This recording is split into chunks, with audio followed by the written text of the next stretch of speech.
எங்களுடைய தளபதி அவர்கள் புகழ்ச்சியே பிடிக்காது. புகழ்ந்தா சேர் அப்படியே திருப்பிக்குவார். அதை ஒன்று நான் தான் அவங்க விட்டுட்டாங்க, நாங்கள் இட்டுக்கணும். அருணாச்சலனுக்கு ஐஆர்எஸ்க்கு தானே பொண்ணு கொடுத்தோம், அரசியல்வாதிக்காக பொண்ணு கொடுத்தோம் அப்படின்னு உங்கள் மாமனார் கேட்டாங்க. சென்ட்ரிங் பார்க்குற ஒரு எம்எல்ஏ, அந்த பக்கம் பார்த்தீங்கன்னா ஆட்டோ ஓட்டுற ஒரு எம்எல்ஏ 70,000 தான் வச்சுருக்கோண்ணா அப்படின்னு சொன்னான். பரவாயில்லடா நீ நில்லுன்னு நான் சொன்னேன். இப்போ அவன் ஒரு எம்எல்ஏ உட்காந்துருக்கான். அப்புறம் பார்த்தீங்கன்னா நம்ம சபாநாயகர் நல்லா அழகாக இருப்பார், எங்களுக்கெல்லாம் அவர் ஒரு வரோம். அவர் வேற ஒரு தொகுதியில் சீட்டு கேட்டார்.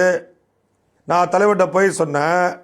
தலைவர் சொன்னார், 25 வருஷமாக என் படத்துக்கு அவன் டிக்கெட் எடுத்திருக்கான், எனக்கு போஸ்ட் ஒட்டியிருக்கான், எனக்கு பேனர் ஒட்டியிருக்கான், அவனுக்கு கொடுக்காம நான் உங்களுக்கு கொடுத்தா நல்லா இருக்காது, உங்களையும் விட முடியாது அப்படின்னு சொன்னார்.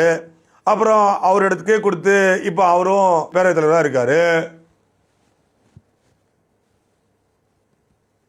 சட்டசபையில்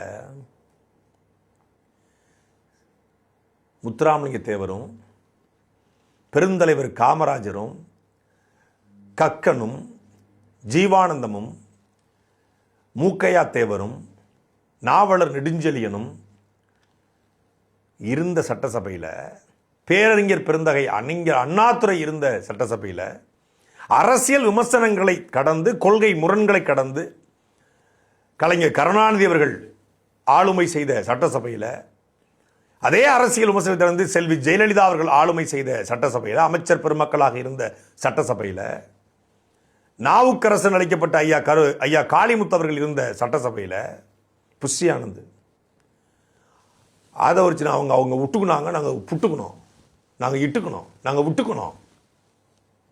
என்னையா அது பேச்சு? எல்லாருக்கும் வட்டார மொழின்னு ஒன்று இருக்கு. வட்டார மொழி நான் கிண்டல் அடிக்கலை.